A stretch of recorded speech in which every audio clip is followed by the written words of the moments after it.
I'm sharing a dream that I had April 21st of 2022. As I was praying in bed this morning, when I woke back up, I saw a vision of a church sanctuary.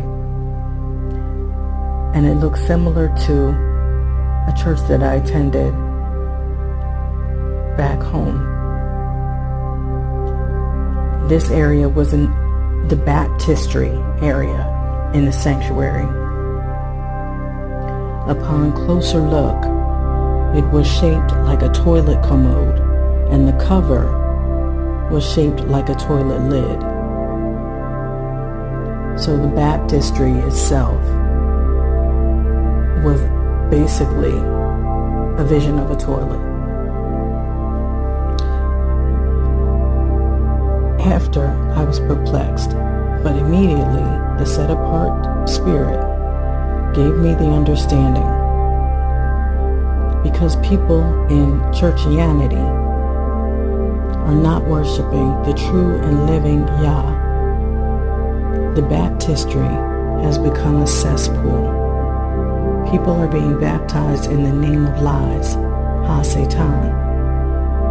And they have zero idea of who they even serve.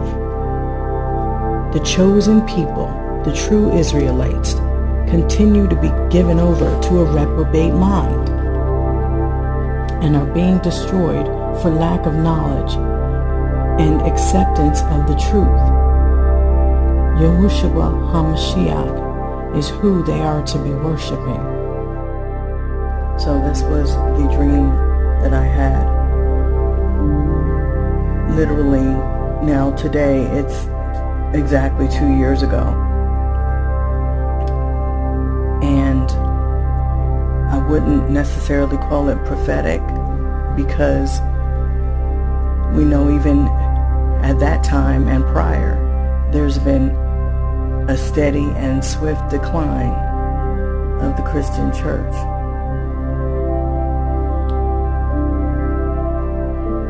As it becomes more polarized, as it continues to accept abominations that are clearly outlined in the Bible,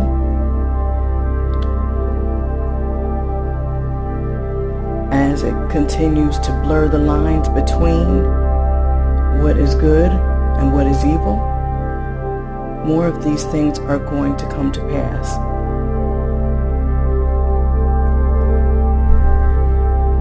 So I'm going to be reading from Malachi 3:5.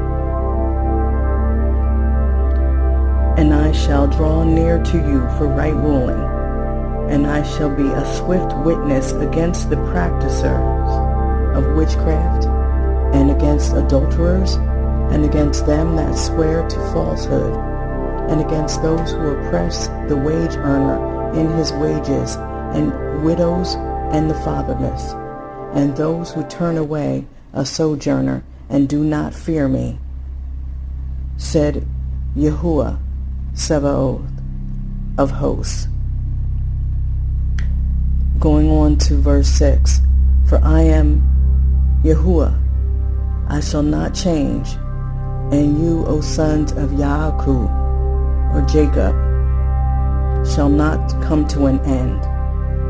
And he's talking about Israel, his chosen people, in this passage of verse 5. And I'm going to end with reading from Matthew 23.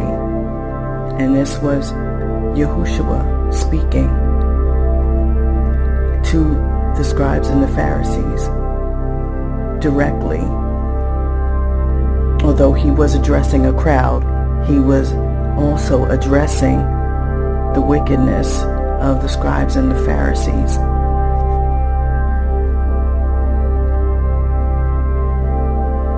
Then Yahushua spoke to the crowds and to his disciples.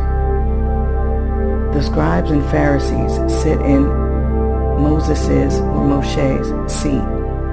So practice and observe everything they tell you, but do not do what they do, for they do not practice what they preach. They tie up heavy, burdensome loads and lay them on men's shoulders, but they themselves are not willing to lift a finger to move them. All their deeds are done for men to see. They broaden their phylacteries. And a phylactery, just to make you aware in case you don't know what that is, a phylactery, because I had to look that up,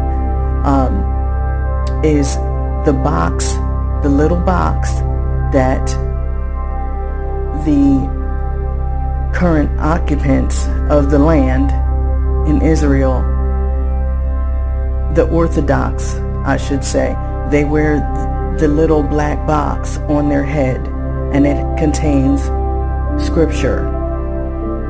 That is a phylactery. Continuing on. They broaden their phylacteries and lengthen their tassels.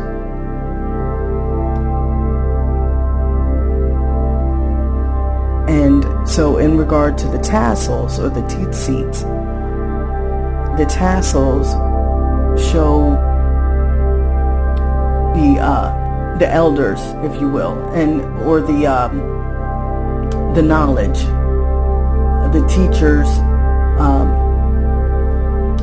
in the Israelite community, the Hebrew Israelite community as well. The elders, things of that nature, they wear tassels. And so in this passage, the scribes and the Pharisees, their tassels are longer. They have to, so basically they're trying to show that they are superior above everybody's knowledge. They have more knowledge. Continuing on. They love the places of honor at banquets, the chief seats in the synagogues, the greetings in the marketplaces, and the title of rabbi by which they are addressed. But you are not to be called rabbi, for you have one teacher, and you are all brothers. And do not call anyone on earth your father, for you have one Father, who is in Shamayim, heaven. Nor are you to be called instructors, for you have one instructor, Hamashiach, the Christ. The greatest among you shall be your servant, for whoever exalts himself will be humbled, and whoever humbles himself will be exalted. Woe to you, scribes and Pharisees, you hypocrites! You shut the kingdom of Shamayim, heaven, in man's faces. You yourselves do not enter, nor will you let in those who wish to enter. Woe to you, scribes and Pharisees, you hypocrites! You traverse land and sea to win a single convert, and when he becomes one, you make him twice as much a son of Sheol or hell as you are. Woe to you, blind guides! You say, if anyone swears by the temple, it means nothing. But if anyone swears by the gold of the temple, he is bound by oath. You blind fools! Which is greater, the gold or the temple that makes it sacred? And you say, if anyone swears by the altar, it means nothing. But if anyone swears by the gift on it, he is bound by his oath. You blind men! Which is greater, the gift or the altar that makes it sacred? So then, he who swears by the altar swears by it and by everything on it. And he who swears by the temple swears by it and by the one who dwells in it. And one is capitalized. And he who swears by Shamayim, heaven, swears by Yahuwah's throne and by the one, capitalized, who sits on it.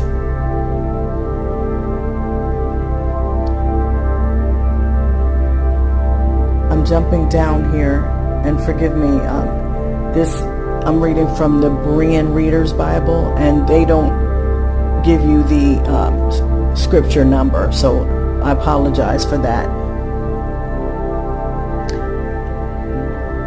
Woe to you, scribes and Pharisees, you hypocrites! You build tombs for the prophets and decorate the monuments of the righteous. And if you say, if we had lived in the days of our fathers, we would not have been partners with them in shedding the blood of the prophets. So you testify against yourselves that you are the sons of those who murdered the prophets. Fill up, then, the measure of the sin of your fathers, you snakes, you brood of vipers. How will you escape the sentence of Sheol, hell?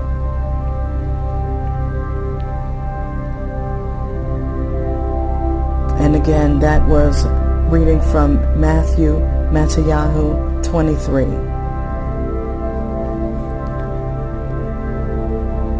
Thank you for listening. Shalom all.